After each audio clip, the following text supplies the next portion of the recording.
Hi all my beautiful viewers, welcome back to Sirimane Adige. ನಾನಿವತ್ತು ಬಾಳೆಕಾಯಿಂದ ಬಸ್ಸಾಂಬಾರು ಮಾಡೋದು ಹೇಗೆ ಅಂತ ತೋರಿಸ್ಕೊಡ್ತೀನಿ. ತುಂಬ ಕ್ವಿಕ್ಕಾಗಿ ಈಸಿಯಾಗಿ ಮಾಡ್ಕೊಳ್ಬೋದು ಮತ್ತು ಆರೋಗ್ಯಕರವಾದಂತಹ ರೆಸಿಪಿ ಅಂತಲೇ ಸಹ ಹೇಳ್ಬೋದು. ನಾನು ಸಾಂಬಾರು ಬಾಳೆಕಾಯಿಂದ ಮಾಡ್ಕೊಂಡಿಲ್ಲ, ಮಾಮೂಲಿ ನಾವು ಹಣ್ಣಿಗೆಲ್ಲ ಏನು ಯೂಸ್ ಮಾಡ್ತೀವಿ ಆ ಬಾಳೆಕಾಯಿಂದ ಇವತ್ತು ಬಸ್ಸಾರು ಮಾಡೋದು ತೋರಿಸ್ಕೊಡ್ತೀನಿ. ಈ ಬಸ್ಸಾಂಬಾರು ಮಾಡೋದಕ್ಕೆ ಏನೇನು ಸಾಮಗ್ರಿಗಳು ಬೇಕು ಅಂತ ನೋಡ್ಕೊಂಬರೋಣ. 1 ಟೀ ಸ್ಪೂನಷ್ಟು ಜೀರಿಗೆನ ತೊಗೊಂಡಿದ್ದೀನಿ.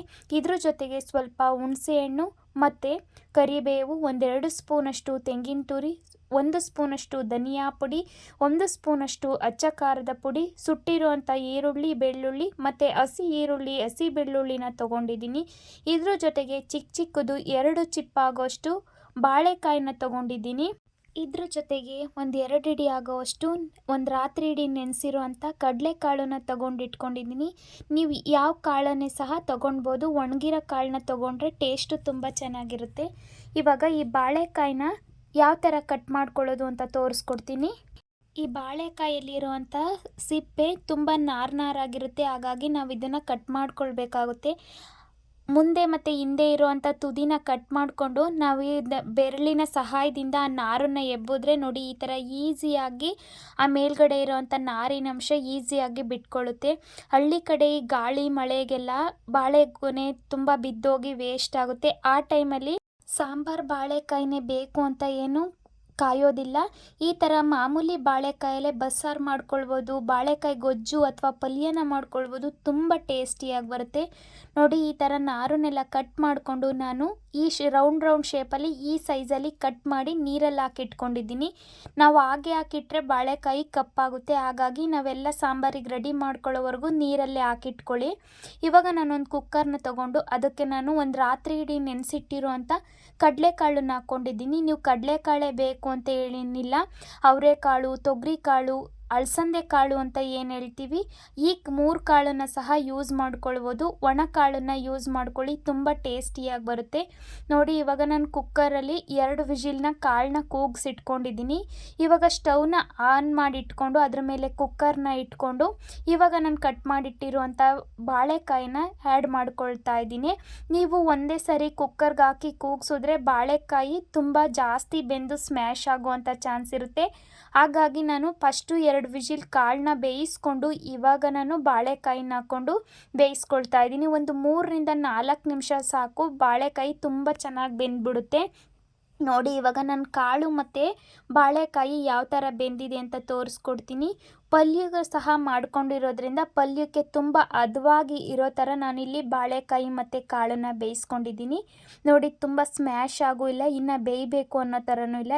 ಈ ಹದದಲ್ಲಿ ನಾವು ಬಾಳೆಕಾಯಿ ಮತ್ತು ಕಡಲೆಕಾಳನ್ನ ಬೇಯಿಸ್ಕೊಂಡ್ರೆ ಪಲ್ಯ ಸಹ ತುಂಬ ಟೇಸ್ಟಿಯಾಗಿ ಬರುತ್ತೆ. ನಾನಿವಾಗ ಬೇಯಿಸಿಟ್ಟಿರುವಂಥ ಕಡಲೆಕಾಳು ಮತ್ತು ಬಾಳೆಕಾಯಿ ಮತ್ತು ನೀರನ್ನು ಸಪ್ರೇಟ್ ಮಾಡಿ ಇಟ್ಕೊಳ್ತಾ ಇದ್ದೇನೆ. ನೀವು ಸಾಂಬಾರಿಗೆ ಎಷ್ಟು ನೀರು ಬೇಕೋ ಅಷ್ಟು ನೀರನ್ನು ಆ್ಯಡ್ ಮಾಡಿಕೊಂಡ್ರೆ ಎಕ್ಸ್ಟ್ರಾ ನೀರು ಸಾಂಬಾರಿಗೆ ಬೇಕಾಗೋದಿಲ್ಲ. ಇವಾಗ ನಾನು ಒಂದು ಈರುಳ್ಳಿ ಬೆಳ್ಳುಳ್ಳಿನ ಸಾಂಬಾರಿಗೆ ಸುಟ್ಕೊಳ್ತಾ ಇದ್ದೇನೆ. ನೋಡಿ ಈ ಥರ ಸ್ಟವ್ನ ಆನ್ ಮಾಡಿಕೊಂಡು ನೀವು ಸುಟ್ಕೊಳ್ಬೋದು, ಇಲ್ಲ ನಿಮ್ಮ ಹತ್ರ ಒಲೆ ಇದೆ ಅಂದರೆ ಒಲೆಯಿಂದ ಸಹ ಸುಟ್ಕೊಳ್ಬೋದು. ಬಸ್ಸಾರಿಗೆ ಈ ಥರ ಸುಟ್ಕೊಂಡು ಮಾಡ್ಕೊಳ್ಳೋದ್ರಿಂದ ತುಂಬ ಟೇಸ್ಟು ಚೆನ್ನಾಗಿ ಬರುತ್ತೆ. ಆ ಕಪ್ಪಿರುವಂಥ ಮೇಲ್ಗಡೆ ಇರೋವಂಥ ಪದರನ ನೀವು ಬಿಡಿಸ್ಕೊಳ್ಬೇಕು, ತಣ್ಣಗಾದ್ಮೇಲೆ ಅದನ್ನು ಬಿಡಿಸ್ಕೊಳ್ಳಿ. ಇವಾಗ ನಾನೊಂದು ಮಿಕ್ಸಿ ಜಾರ್ನ ತೊಗೊಂಡು ಅದಕ್ಕೆ ಜೀರಿಗೆ, ಕಟ್ ಮಾಡಿಟ್ಕೊಂಡಿರೋವಂಥ ಹಸಿ ಈರುಳ್ಳಿ, ಹಸಿ ಬೆಳ್ಳುಳ್ಳಿ, ಹುಣಸೆಹಣ್ಣು ಮತ್ತು ಸುಟ್ಟಿರೋವಂಥ ಈರುಳ್ಳಿ, ಸುಟ್ಟಿರೋವಂಥ ಬೆಳ್ಳುಳ್ಳಿ, 1 ಹಿಡಿ ಆಗೋಷ್ಟು ತೆಂಗಿನ ತುರಿ, ಸ್ವಲ್ಪ ಕರಿಬೇವಿನ ಸೊಪ್ಪನ್ನ ಸೇರಿಸ್ಕೊಂಡಿದ್ದೀನಿ. ನೀವು ಕೊತ್ತಂಬರಿ ಸೊಪ್ಪನ್ನ ಸಹ ಸೇರಿಸ್ಕೊಳ್ಬೋದು. 1 ಸ್ಪೂನಷ್ಟು ಧನಿಯಾ ಪುಡಿ, 1 ಸ್ಪೂನಷ್ಟು ಅಚ್ಚ ಖಾರದ ಪುಡಿ ಮತ್ತು 1 ದೊಡ್ಡ ಸ್ಪೂನ್ ಆಗೋಷ್ಟು ಕಡಲೆಕಾಳು, ಒಂದು 8-10 ಬಾಳೆಕಾಯಿ ಪೀಸನ್ನ ಸಹ ನಾನು ಸೇರಿಸ್ಕೊಳ್ತಾ ಇದ್ದೀನಿ. ಇವಾಗ ರುಬ್ಬೋದಕ್ಕೆ ಎಷ್ಟು ನೀರು ಬೇಕೋ ಅಷ್ಟು ನೀರನ್ನು ಸೇರಿಸ್ಕೊಂಡಿದ್ದೀನಿ. ನಾನು ಕಾಳನ್ನ ಬೇಯಿಸಿರೋವಂಥ ನೀರನ್ನೇ ಸೇರಿಸ್ಕೊಂಡು ತುಂಬ ನುಣ್ಣಗೆ ರುಬ್ಕೊಂಡು ಬಂದಿದ್ದೀನಿ. ಇವಾಗ ನಾವು ಸಾಂಬಾರಿಗೆ ಒಗ್ಗರಣೆ ಮಾಡ್ಕೊಳ್ಳೋಣ. ಸಾಂಬಾರು ಮಾಡುವಂಥ ಪಾತ್ರೆಗೆ 1-2 ಸ್ಪೂನಷ್ಟು ಎಣ್ಣೆನ ಹಾಕ್ಕೊಂಡಿದ್ದೀನಿ. ಎಣ್ಣೆ ಬಿಸಿ ಆದಮೇಲೆ ಅದಕ್ಕೆ ಸಾಸಿವೆ, ಕರಿಬೇವು ಮತ್ತು ರುಬ್ಬಿಟ್ಟಿರೋವಂಥ ಸಾಂಬಾರು ರೋಸ್ಟನ್ನ ಸೇರಿಸ್ಕೊಳ್ತಾ ಇದ್ದೀನಿ. ಸಾಂಬಾರು ರೋಸ್ಟನ್ನ ಸೇರಿಸ್ಕೊಂಡು ಒಮ್ಮೆ ಚೆನ್ನಾಗಿ ಮಿಕ್ಸ್ ಮಾಡ್ಕೊಳ್ಳಿ. ಈಗ ಸಾಂಬಾರು ರೋಸ್ಟ್ ಏನಿದೆ ಅದು ಚಿಕ್ಕದಾಗಿ ಒಂದು ಕುದಿ ಬಂದಮೇಲೆ ನಾವು ಕಾಳನ್ನ ಬೇಯಿಸಿರೋಂಥ ನೀರನ್ನು ಸೇರಿಸ್ಕೊಳ್ಬೇಕಾಗುತ್ತೆ. ಈ ಬಾಳೆಕಾಯಿ ಸಾಂಬಾರು ಆರೋಗ್ಯಕ್ಕೆ ತುಂಬ ಒಳ್ಳೆಯದು. ಬಾಳೆಕಾಯಿ ದಿಂಡು ಅಥವಾ ಬಾಳೆಕಾಯಿ ಏನಿದೆ ಅಥವಾ ಬಾಳೆಕಾಯಿ ಹೂವು ಸಹ ಸಿಕ್ಕಿದ್ರೆ ನೀವು ಖಂಡಿತವಾಗ್ಲೂ ಸಾಂಬಾರು ಅಥವಾ ಪಲ್ಯನ ಮಾಡ್ಕೊಳ್ಳಿ.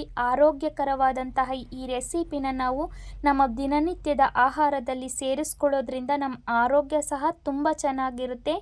ನೋಡಿ, ಈ ಥರ ಒಂದು ಚೆನ್ನಾಗಿ ಕುದಿ ಬಂದಾಗ ಸಾಂಬಾರನ್ನ ಉಪ್ಪು ಖಾರ ಚೆಕ್ ಮಾಡ್ಕೊಳ್ಳಿ. ಉಪ್ಪು ಕಡಿಮೆ ಇದ್ದರೆ ಸೇರಿಸ್ಕೊಳ್ಳಿ. ನೀವು ಈ ಟೈಮಲ್ಲಿ ಸಹ ಹುಳಿನ ಸೇರಿಸ್ಕೊಳ್ಬೋದು. ತುಂಬ ಟೇಸ್ಟಿಯಾಗಿರುತ್ತೆ ಈ ಸಾಂಬಾರು. ಒಮ್ಮೆ ಟ್ರೈ ಮಾಡಿ ನೋಡಿ. ಮತ್ತು ಈ ಪಲ್ಯದ ವಿಡಿಯೋನ ಸಹ ನಾನು ನೆಕ್ಸ್ಟ್ ವಿಡಿಯೋದಲ್ಲಿ ಅಪ್ಲೋಡ್ ಮಾಡ್ತೀನಿ. ಖಂಡಿತ ನಮ್ಮ ಚಾನಲ್ಗೆ ಸಪೋರ್ಟ್ ಮಾಡಿ. ನೋಡಿ, ಈಸಿ ಆ್ಯಂಡ್ ಟೇಸ್ಟಿಯಾಗಿರೋವಂಥ ಬಾಳೆಕಾಯಿ ಸಾಂಬಾರು ರೆಡಿ ಆಯಿತು. ನೀವು ಈ ರೆಸಿಪಿನ ನಿಮ್ಮ ಮನೆಯಲ್ಲಿ ಟ್ರೈ ಮಾಡಿ ಟೇಸ್ಟ್ ಹೇಗಿತ್ತು ಅಂತ ನನಗೆ ಕಮೆಂಟ್ ಮಾಡಿ ತಿಳಿಸಿ. ಈ ರೆಸಿಪಿ ನಿಮಗೆ ಇಷ್ಟ ಆದರೆ ಒಂದು ಲೈಕ್ ಮಾಡಿ, ನಿಮ್ಮ ಫ್ರೆಂಡ್ಸ್ ಆ್ಯಂಡ್ ಫ್ಯಾಮಿಲಿಗೆ ಶೇರ್ ಮಾಡಿ. ಇನ್ನೂ ಯಾರ್ಯಾರು ನಮ್ಮ ಚಾನಲ್ನ ಸಬ್ಸ್ಕ್ರೈಬ್ ಮಾಡದೆ ನೋಡ್ತಾ ಇದ್ದೀರಾ, ಪ್ಲೀಸ್ ಸಬ್ಸ್ಕ್ರೈಬ್ ಮಾಡಿಕೊಂಡು ನಮಗೆ ಸಪೋರ್ಟ್ ಮಾಡಿ. ನೆಕ್ಸ್ಟ್ ವಿಡಿಯೋದಲ್ಲಿ ಸಿಗ್ತೀನಿ. ಅಲ್ಲಿವರೆಗೂ ಟೇಕ್ ಕೇರ್, ಬಾಯ್.